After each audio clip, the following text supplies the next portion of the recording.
स्वागत करते हैं दोस्तों आपका हमारे चैनल के अंदर। जैसा कि आप हम और तमाम ही जानते हैं कि औरंगाबाद के अंदर सियासी पारा काफ़ी विधानसभा के दृष्टिकोण से अगर देखा जाए तो हाई वोल्टेज वाला ड्रामा यहाँ पर देखने को मिल रहा है। इस बार विधानसभा चुनाव के अंदर अगर हम बात करें तो औरंगाबाद ज़िले की विधानसभा क्षेत्र के बारे में हम बात करेंगे। कहाँ पर विकास कितना हुआ है और कहाँ पर नहीं हुआ है, साथ ही साथ कौन इस बार तगड़ी फॉर्म में दिख रहा है और कौन नहीं दिख रहा है। तो सबसे पहले मैं आपको बता दूं कि हम इस जीवन में बात करेंगे सिल्लोड विधानसभा क्षेत्र के बारे में।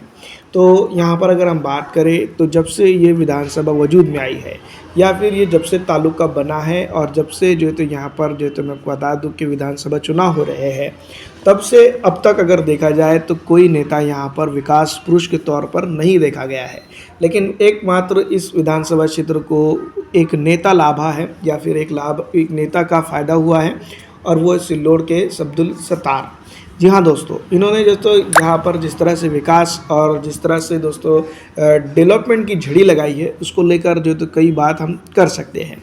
इससे लगकर यानी कि इसमें से से लगकर एक तालुका आता है सिल्लोड के साथ भोकरदन। तो भोकरदन से ज़्यादा डेवलपमेंट फिलहाल यहाँ पर इनके सिल्लोड का दिखाई देता है, सिल्लोड विधानसभा क्षेत्र का।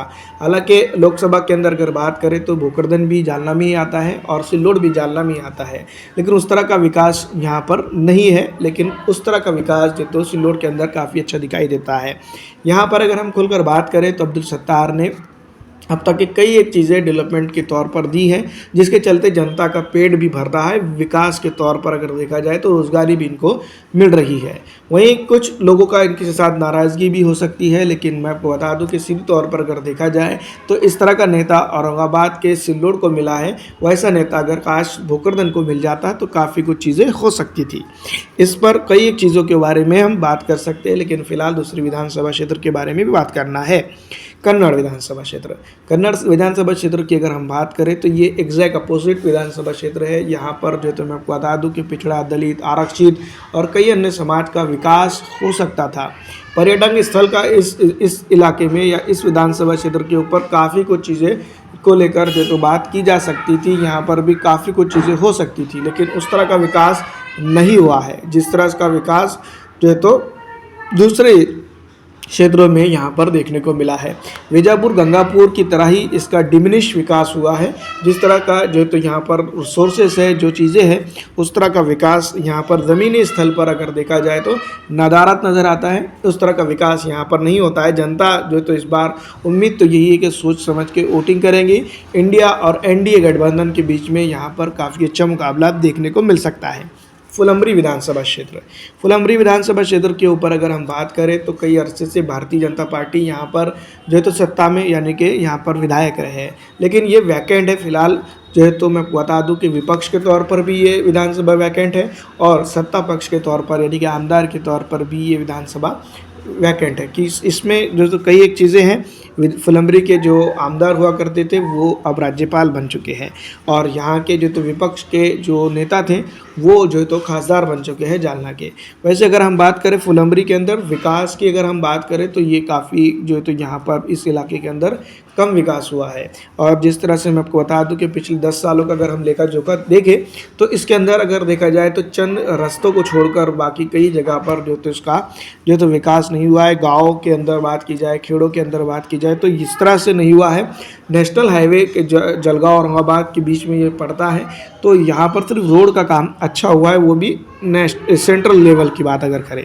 औरंगाबाद सेंट्रल विधानसभा क्षेत्र दोस्तों मैं आपको बता दूं कि जिस तरह से यहाँ पर विकास हुआ है, ये लोकसभा का विकास और महानगर पालिका के ज़रिए से ऑल इंडिया मजलिस इत्तेहादुल मुस्लिमीन ने यहाँ पर विकास लाने की भरपूर कोशिश की है। लेकिन फ़िलहाल अगर हम बात करें, जिस तरह से हम बात कर सकते हैं प्रदीप जायसवाल ने यहाँ पर दोस्तों अगर देखा जाए तो मुस्लिम इलाकों के अंदर, पिछड़ों के इलाकों के अंदर, दलितों के इलाकों के अंदर अगर हम बात करें तो उस तरह का विकास लाने में वो नाकाम रहे हैं जिस तरह का विकास जो तो यहाँ पर उम्मीद जनता की जा रही है। गई थी।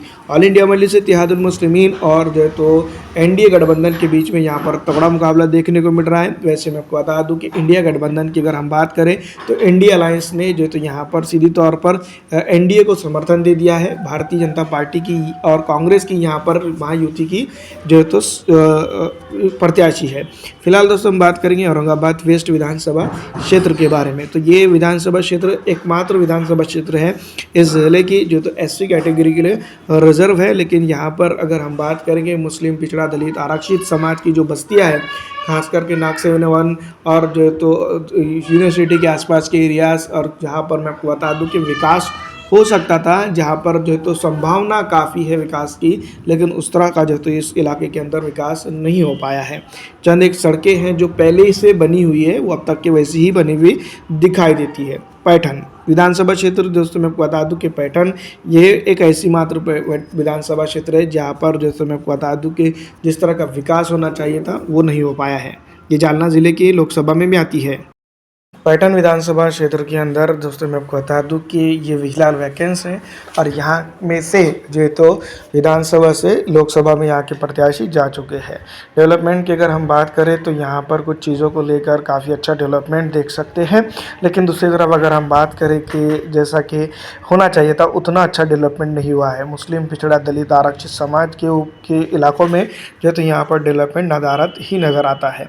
अगली विधानसभा इसी क्षेत्र के अंदर आती है, इस ज़िले के अंदर आती है, औरंगाबाद ज़िले की गंगापुर विधानसभा क्षेत्र। गंगापुर विधानसभा क्षेत्र के ऊपर अगर हम बात करें तो मैं आपको बता दूं कि पिछड़ा, दलित, आरक्षित और मुस्लिम समाज का एक बड़ा जो तो तबका यहाँ पर रहता बसता है।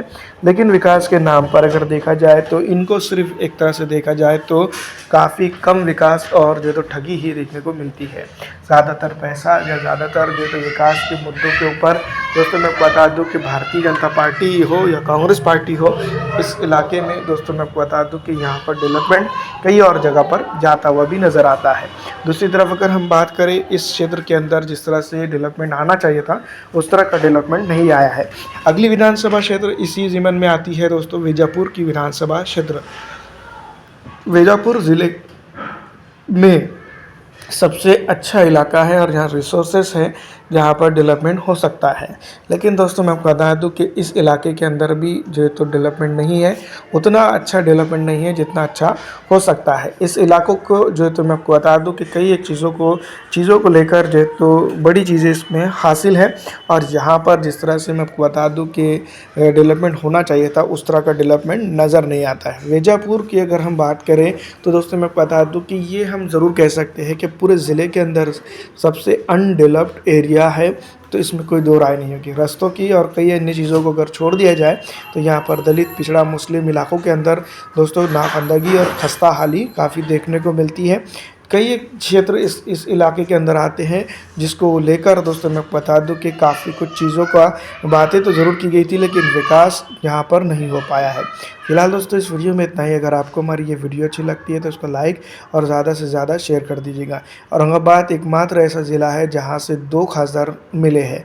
एक खासदार दोस्तों मैं आपको बता दूँ पैठन से, तो दूसरा कल्याण काड़े के रूप में फुलंब्री से। आपको क्या लगता है कि इस बार कितने आमदार और कितने पावरफुल आमदार काम करने वाले इस ज़िले को मिलेंगे? कमेंट करके ज़रूर बताइएगा।